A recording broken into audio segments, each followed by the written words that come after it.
البدع والأهواء، أهل البدع العقائدية وأهل البدع السياسية. نقول بيننا وبينكم السلف، بيننا وبينكم الكتب، كان فيقول البدع بيننا وبينكم.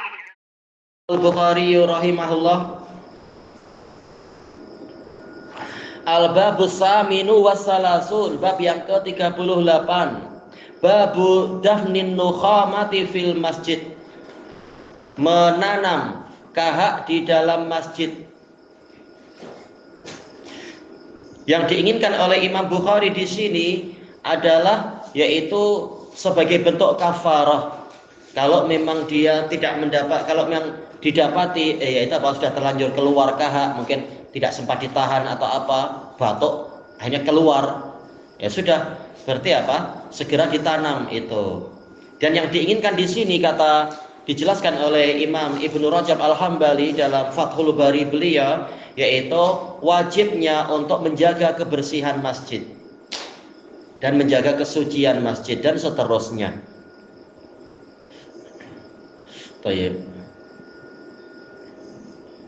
Dan juga kata beliau ini menjadi dalil, kata Imam Ibnu Rajab, ini nanti bab ini menjadi dalil bahwasanya perut masjid, ya istilahnya perut tapi ya maksudnya yang di bawah lantai itu adalah tempat menanam, boleh menjadi apa, tempat untuk menanam kahak-kahak dan semacam itu, yang mana sebenarnya dia adalah tetap benda yang suci.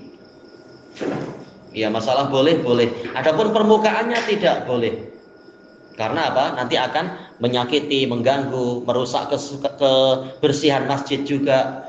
Bau-baunya busuk. Kenapa? Iya, ini zaman dulu. Adapun zaman sekarang semuanya sepakat, tak boleh lantai dicangkul-cangkul. Jam ada badui yang kecil dalam masjid itu dia terjilus. Kenapa dia? Ada cerita badui. Iya. Dia kecil dalam masjid. Kecil cara bersih dia jilus. Iya, yaitu apa? Diguyur air. Nabi mengatakan apa? Ahriku zanuban min ma atau sijlan min ma, beberapa riwayat itu. Tinggal apa, dicurah. Kalau lantai kayak gini dicurah nggak hilang-hilang. Memang harus, intinya adalah dibersihkan. Bagaimana caranya? Lihat mana yang sesuai, disesuaikan keadaan lantainya. Kita baca hadisnya. Al-hadisus sadis asyar ba'da arba'imi'ah. Hadis yang ke-416.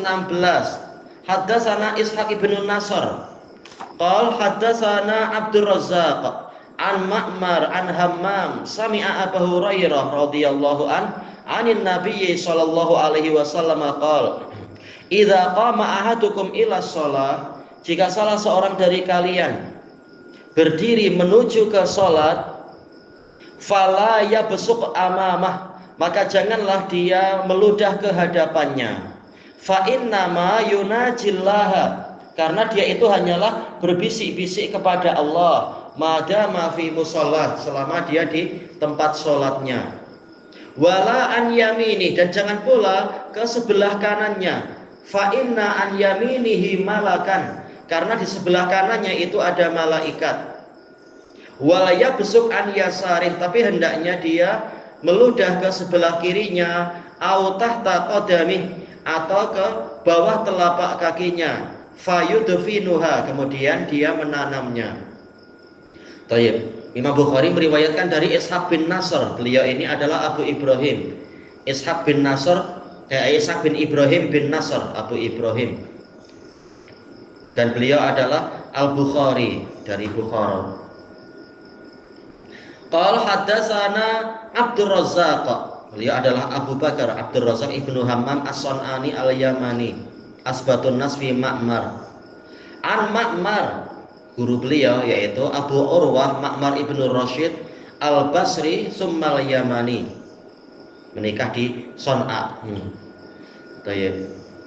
Hadis beliau ketika di Irak itu sering salah, tapi hadis beliau di Yaman, setelah tenang di Yaman, kemudian sudah ada keluarga di sana dan sering murajaah buku-bukunya, maka hatinya jadi kuat sekali. An Hammam, Beliau adalah Abu Uqbah Hammam ibnu Munabbih As-San'ani, saudara dari siapa itu Akhbari itu, Wahab bin Munabbih yang semula Kristen. Sami'a Abu Hurairah, mendengar Abu Hurairah, Abdurrahman bin Sakhar Ad-Dausi Al-Yamani. Jadi semuanya adalah Yamaniyun kecuali Ishaq bin Nasr. Beliau adalah adalah Bukhari. Anin Nabi sallallahu alaihi wasallam qala idza qama ahadukum ila shalah, jika salah seorang dari kalian bangkit menuju ke salat. Kata Al-Hafidz Ibnu Hajar, ini mengisyaratkan pelarangan nanti itu dikhususkan untuk waktu sholat, hanya waktu sholat dohirnya. Buktinya apa? Nabi mengatakan jika sholat, bukan sekedar jika di masjid, tapi jika sholat. Fala yabsuq amamah, maka janganlah dia meludah ke hadapannya. Fa inna ma yunajillah, karena dia itu hanyalah berbisik-bisik dengan Allah madama fi musalla, selama dia di tempat sholat dia. Nah, tapi lihat ini kalimatnya fi musalla, menunjukkan yaitu di tempat sholat. Adapun kalau di luar masjid, lalu bagaimana ini? Bagaimana kalau dia di luar masjid tetapi dia sedang sholat? Tentunya sama, karena sedang bermunajat dengan Allah. Jadi ada dua sudut pandang. Kalau dia di masjid, tetap dia haram untuk meludah karena ini mengganggu kesucian, mengganggu kehormatan ya, mengganggu kehormatan masjid, terutama ke arah kiblat. Dosanya lebih besar daripada ke arah yang lain, walaupun tidak sedang sholat.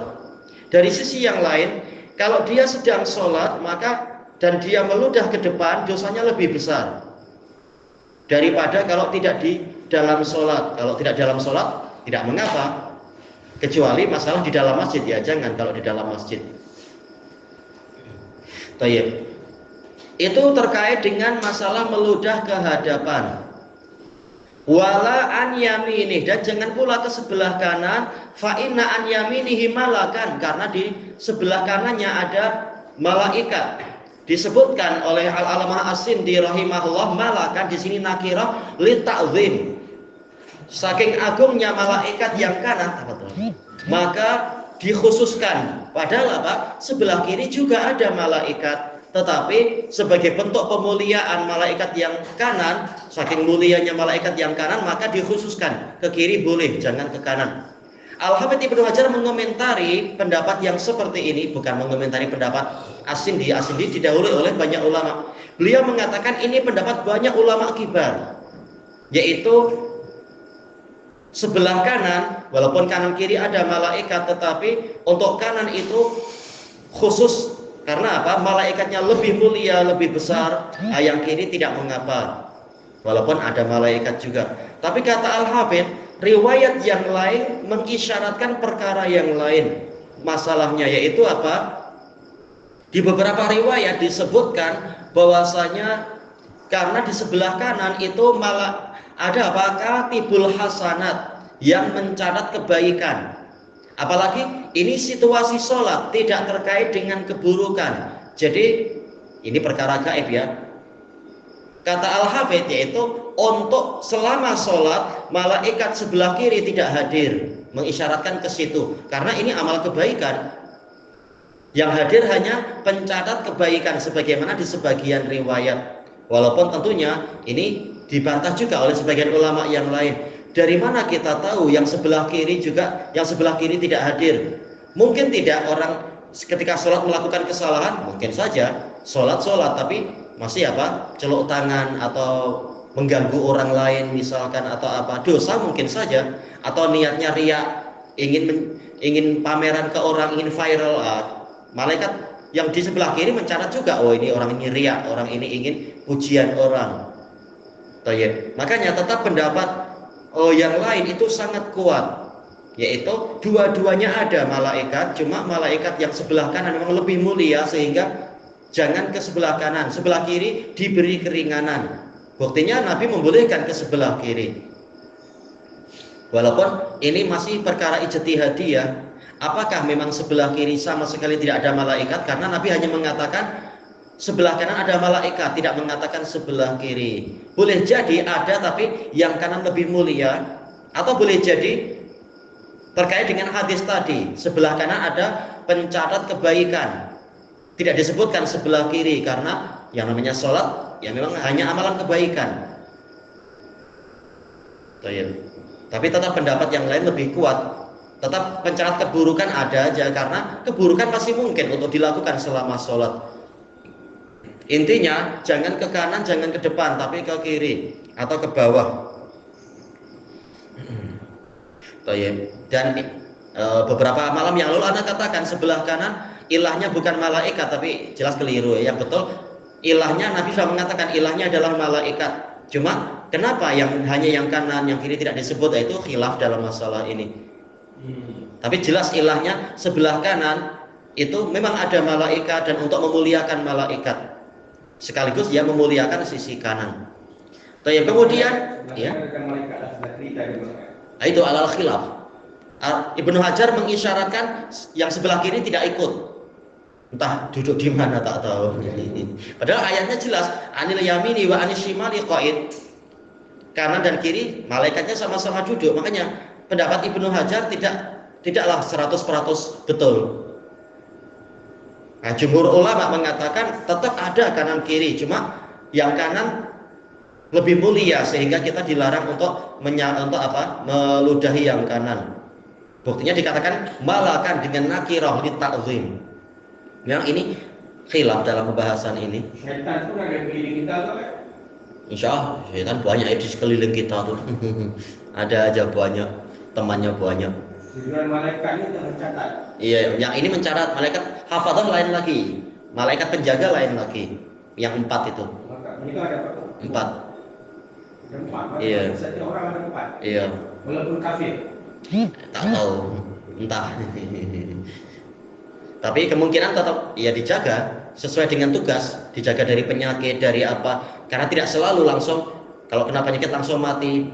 Dohirnya malaikat tetap ada aja yang menjaga. Tidak langsung semua penyakit menyebabkan orang kafir mati. Ada macam syaitan atau jin yang menampar kita, yang malaikat menahan.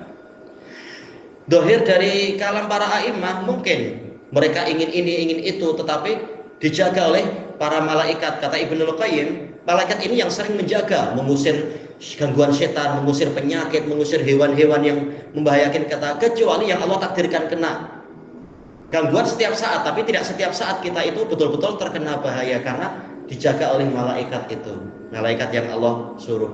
Termasuk hewan ada malaikatnya. Agak tahu kalau untuk hewan bagaimana, untuk apakah malaikat menjaga hewan, Allah lebih tahu ya. Wallahu a'lam. Mana boleh kita ada malaikat? Jelas banyak sekali ya.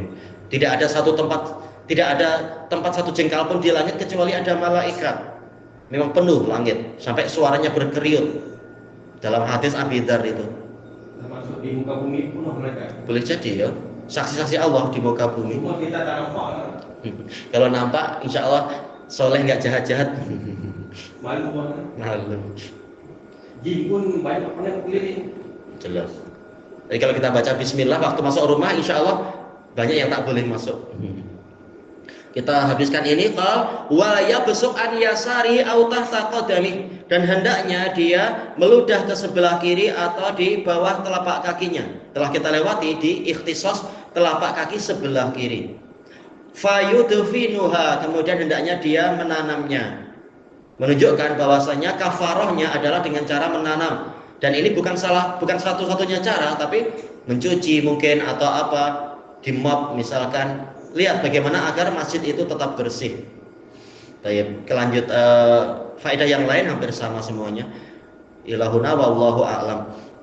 Subhanakallahumma wa bihamdika la ilaha illa anta astaghfiruka wa atubu ilaik. Walhamdulillahirabbil alamin. Jazakumullahu khairan.